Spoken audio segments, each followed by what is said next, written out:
This I wanna nail sports to the bone. Top blogger, top YouTube channel. No matter which sports here, we got it covered. Subscribe and hit the notification bell. What's up, sports to the bone family? Welcome back to another video, man. Busy day, eh? This is the third video for the day. I saw this one and I decided that I just have to give it to you guys. You know, this one is the ICC team of the tournament.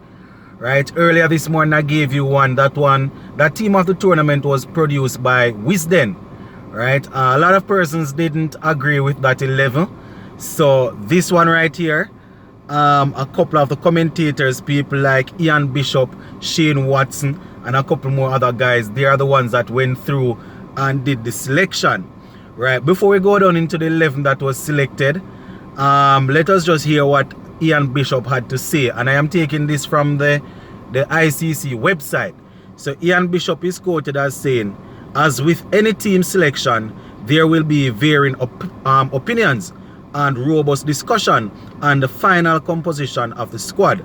Right, the panel respects that, and we encourage the strong debate that will ensue.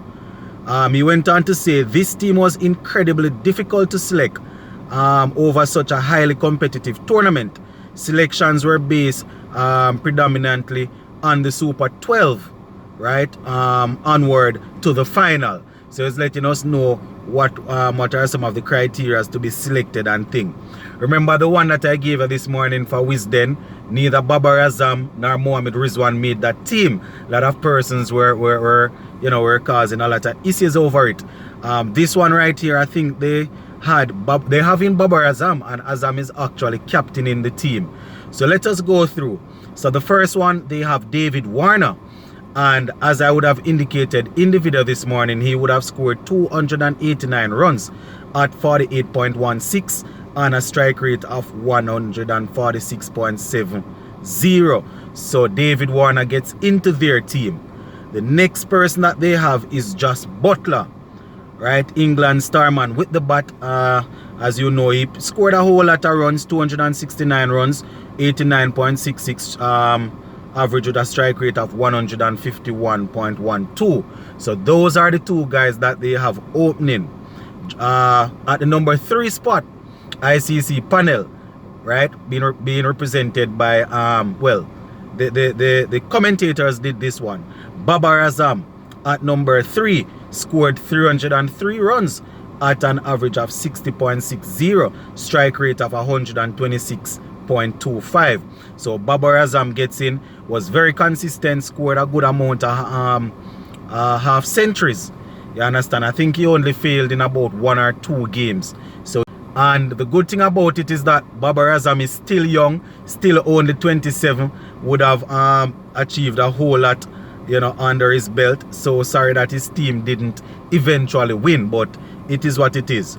The next person they have is the youngster from Sri Lanka. He did extremely well, I must agree. Asalanka did well, right? A total of 231 runs at 46.20, strike rate of 147.13.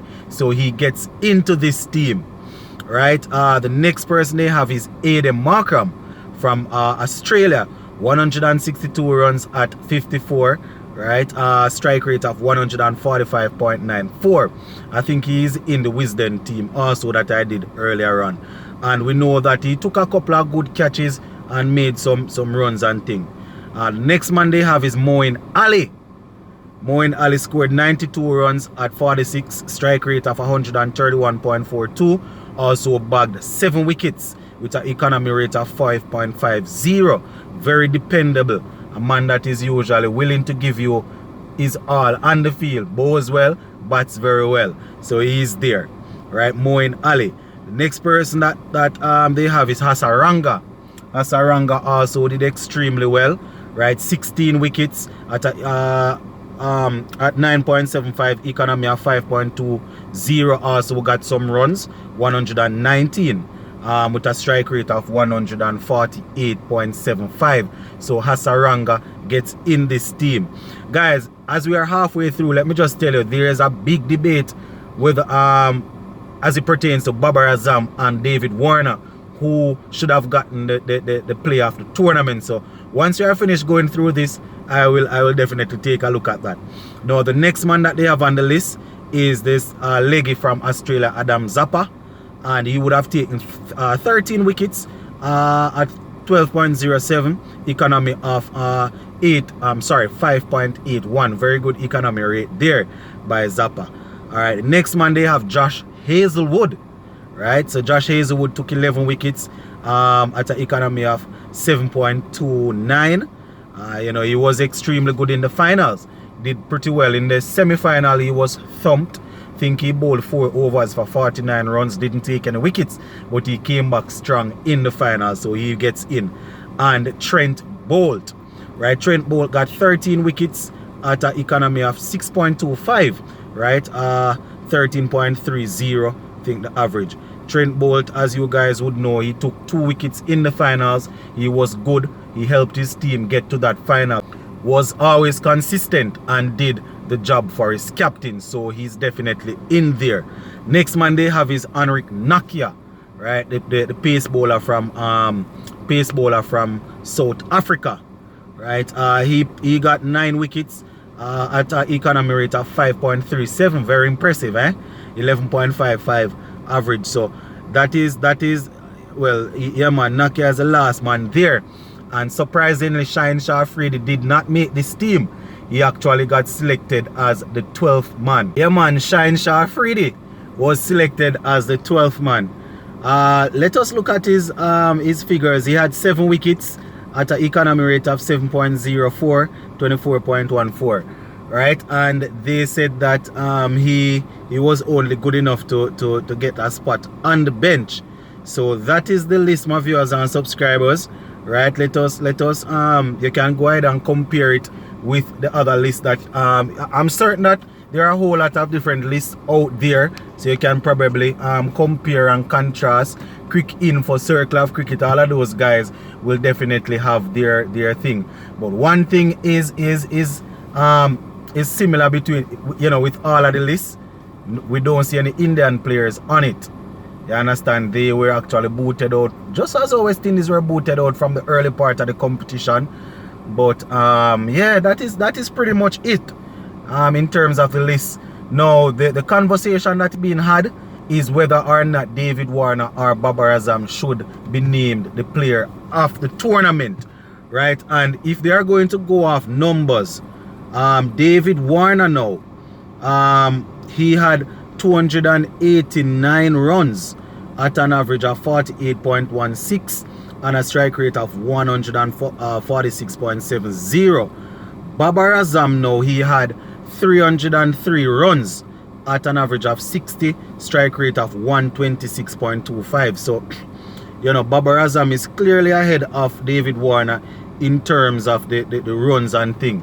But the mere fact that David Warner made to the finals and was able to play a match knock for his team, that might have you know, put things more now. I don't want it to seem as if I am biased, you know, because of the Australia thing, but Babar Azam, you know, it's tough luck. Maybe if he had made it to the finals, he would have gotten it. You know, I think that based on numbers, pure numbers, his fans that are making the noise, they have a right to make noise. You understand? Because he was very consistent, got a good amount of centuries, led his team well and all of that. But you know, as I said, who can tell? There are 1 and 2 little things that will make a player nudge it over a next player, and probably David Warner making it to the finals and playing that match-winning knock would have sort of put things in his favor somewhat. So yeah man, my viewers and subscribers, you know, a team of the tournament, it doesn't matter how hard you look, you will not see any West Indies player in any of those teams. You understand? Probably when you look at Circle of Cricket or some of those Indian based ones, you might see they try and sneak in, you know, 1 or 2 player, maybe Jadeja or so. But you know, I can't complain with the general makeup of the teams that I am seeing. You understand? The one this morning that I gave you from Wisden, that one was a bit far-fetched. You know, but it is what it is. Everybody have their own opinion and things. So What I want from my viewers and subscribers to do is to go ahead and put together your own team of the tournament and let us know exactly what you are thinking. We're going to leave this one right here for now. Zin, big up on yourself, peeps. I'm out.